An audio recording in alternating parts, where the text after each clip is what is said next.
অরুণ, সুদীপ এবং প্রিয়াঙ্কা তিনজন বন্ধু অ্যাডভেঞ্চারের পাগল। পাহাড় জঙ্গল চষে বেড়ানো, রহস্যময় স্থান খুঁজে বের করা তাদের শখ।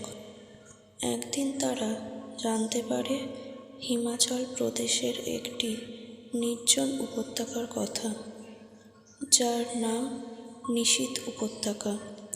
স্থানীয় লোকেরা বিশ্বাস করে এই উপত্যকাটি অভিশপ্ত। সূর্য ডুবে গেলে কেউ সেখানে থাকলে আর ফিরে আসে না। এইসব কথা থেকে গুজব ভেবে তিন বন্ধু অভিযানে বেরিয়ে পড়ে, কিন্তু তারা জানতো না এই সফর তাদের জীবনে সবচেয়ে ভয়ঙ্কর অভিজ্ঞতা হতে চলেছে। সকালবেলায় তারা হিমাচলের ছোট্ট গ্রাম চন্দ্রগাঁও পৌঁছয়, একটি পাহাড় ঘেরা সবুজ বনানীতে মোড়া। গ্রামে ঢুকতেই বৃদ্ধ গ্রামের মোড়ল তাদের দেখে বলেন, আপনারা ওখানে যাচ্ছেন না তো? নিশীথ উপত্যকা অভিশপ্ত, সূর্য ডোবার আগে ফিরে আসবেন। অরুণ হেসে বলে, কাকা, এসব সবই লোককথা। আমরাই গিয়ে প্রমাণ করব কিছুই হয় না। তারা পথ ধরে এগিয়ে যায়। গাছের ছায়া ঘন হয়ে আসছে, বাতাস ভারী লাগছে। হঠাৎ করেই চারপাশ নিস্তব্ধ হয়ে যায়, আর এক অদ্ভুত গন্ধ তাদের নাকে ধাক্কা দেয়, কাঁচা মাংসের পচা গন্ধ।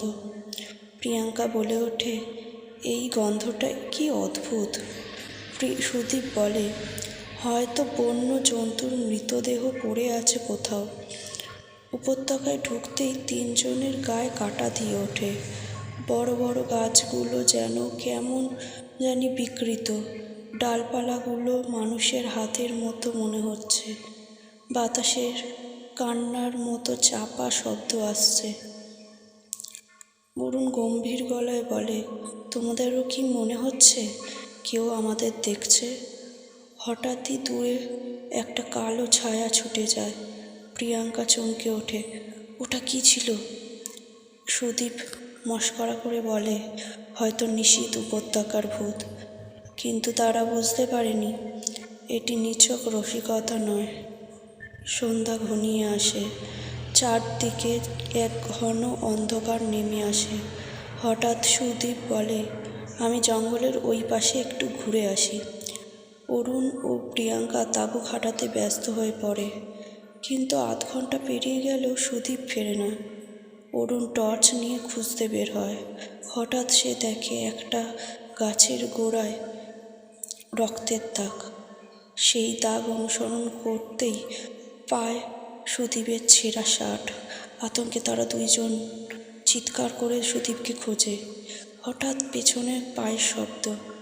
তারা ফিরে তাকায়, কিন্তু কেউ নেই। হঠাৎ চারদিকে ধোঁয়া জমতে শুরু করে। ধোঁয়ার মাঝখান থেকে ভেসে ওঠে বিকৃত মুখের কিছু ছায়া। মুখগুলো পচা গলিত, তাদের চোখে রক্ত ঝরছে। তারা করুণ গলায় বলে, আমাদের মুক্ত করো, আমাদের মুক্ত করো। প্রিয়াঙ্কা ভয়ে চিৎকার করে ওঠে। হঠাৎ এক ছায়ামূর্তি তার গলা চেপে ধরে।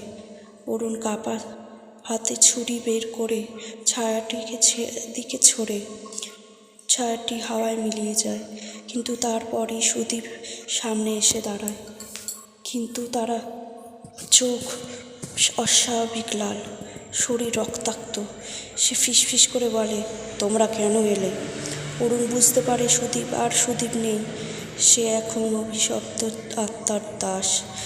অরুণ এবং প্রিয়াঙ্কা বুঝতে পারে নিশীথ উপত্যকার ভূতেরা তাদের ছাড়বে না। তারা একটি পরিত্যক্ত মন্দির খুঁজে পায়। সেখানে দেয়ালে লেখা আছে, অভিশাপ মুক্তির জন্য পবিত্র আগুন জ্বালাও। তারা মন্দিরের সামনে কাঠ জড়ো করে আগুন জ্বালায়। হঠাৎই অন্ধকারে চারদিকে শ্বাসরুদ্ধকর চিৎকার ওঠে। আগুনের আলোয় তারা দেখে অসংখ্য আত্মা মুক্তির জন্য হাহাকার করছে। প্রায় সারা রাত ধরে তারা আগুন জ্বালিয়ে রাখে। ভোর হতে না হতেই নিশীথ উপত্যকার অভিশাপ কাটে। সুদীপ মাটিতে অজ্ঞান হয়ে পড়ে। তার দেহ থেকে কালো ধোঁয়া বেরিয়ে যায়। সে চোখ খুলে বলে, আমি কোথায় ছিলাম? তিন বন্ধু একে অপরকে জড়িয়ে ধরে কেঁদে ফেলে।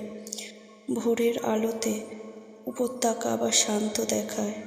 তারা গ্রামে ফিরে গেলে মোড়ল তাদের দেখে কেঁদে ফেলেন। তিনি বলেন, তোরা যা করেছিস তা বহু বছর কেউ পারেনি। উপত্যকার আত্মারা মুক্তি পেয়েছে।